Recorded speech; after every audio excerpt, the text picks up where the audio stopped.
Par l'intermédiaire des options avancées disponibles dans Word 2010, vous allez pouvoir personnaliser au maximum le fonctionnement de ce logiciel de traitement de texte.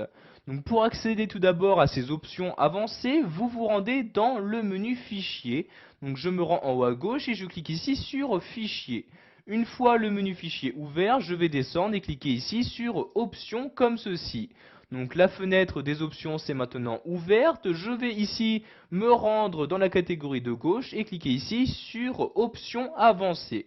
Donc vous pouvez voir maintenant dans cette partie-là toutes les options avancées disponibles dans Word 2010.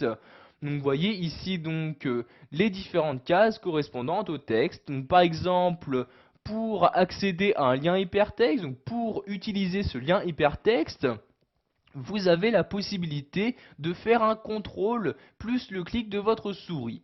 Si vous souhaitez désactiver cette fonctionnalité, vous n'avez juste ici qu'à décocher cette case-là. Donc également, quand vous sélectionnez une partie d'un mot, cela sélectionne automatiquement l'intégralité de ce mot-là.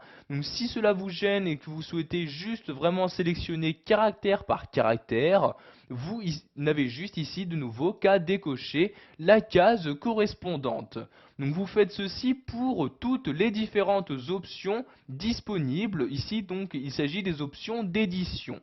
Donc si je descends maintenant plus bas dans les options, nous avons maintenant accès aux options de copie et de collage à l'intérieur même d'un document ou entre différents documents. Donc si vous souhaitez par défaut, quand vous effectuez un collage entre différents documents, ne pas conserver la mise en forme, ici vous cliquez sur la flèche et nous allons ici sélectionner conserver le texte seulement. Vous pouvez faire exactement les mêmes modifications quand vous collez au sein même d'un document. Je clique ici sur la flèche. Par exemple ici nous allons par défaut fusionner la mise en forme avec celle présente dans le document. Je clique ici sur fusionner la mise en forme.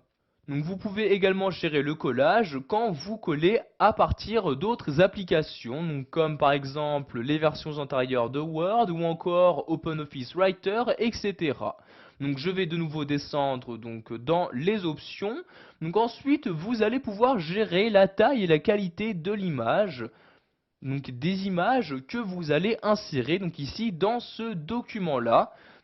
Si vous souhaitez par exemple ne pas compresser les images par défaut, vous cochez ici cette case-là. Donc si je descends également un peu plus bas, nous avons ici les options d'affichage de contenu à l'intérieur d'un document Word. Par exemple, si vous souhaitez quand vous trouvez en mode page, afficher tout de même les couleurs et images d'arrière-plan, vous cochez cette case-là. Si vous souhaitez afficher les différents espaces entre les images, vous n'avez juste également qu'à cocher cette case-là. Par défaut, quand vous insérez un signet, celui-ci n'est pas affiché. Pour l'afficher, vous cochez ici cette case-là et celui-ci sera affiché par la suite dans tous les autres documents que vous allez ouvrir. Je descends de nouveau un peu plus bas comme ceci, toujours à l'aide de l'ascenseur. Vous allez maintenant choisir, par exemple dans le menu fichier, combien de documents récents vous souhaitez afficher. Par défaut, la valeur est à 25. Si vous ne souhaitez afficher que les 10 derniers documents récents que vous avez utilisés, vous sélectionnez ici le 25. Je sélectionne le 25 à l'aide de ma souris et je saisis 10 à l'aide de mon clavier. Par défaut également, la mesure se trouve en centimètres. Pour changer ici cette unité de mesure, je clique sur la flèche comme ceci. Je peux par exemple utiliser les pouces ou encore les millimètres. Par exemple ici les millimètres, je sélectionne millimètres comme ceci. Si nous descendons également toujours un peu plus bas, nous avons maintenant accès aux différentes options avancées d'impression. Si par exemple par défaut vous souhaitez utiliser la qualité brouillon pour économiser de l'encre, vous cochez ici la case utiliser la qualité brouillon. De même également, si vous souhaitez également par défaut imprimer au recto pour l'impression recto verso, ici vous cochez cette case là comme ceci. Je descends toujours plus bas, vous avez maintenant accès aux différentes options avancées d'enregistrement. Donc si vous souhaitez, pour être sûr, toujours créer une copie de votre sauvegarde dans un dossier spécifique, vous cochez ici cette case-là. Donc vous voyez, il est vraiment très simple d'activer ou de désactiver les différentes options avancées.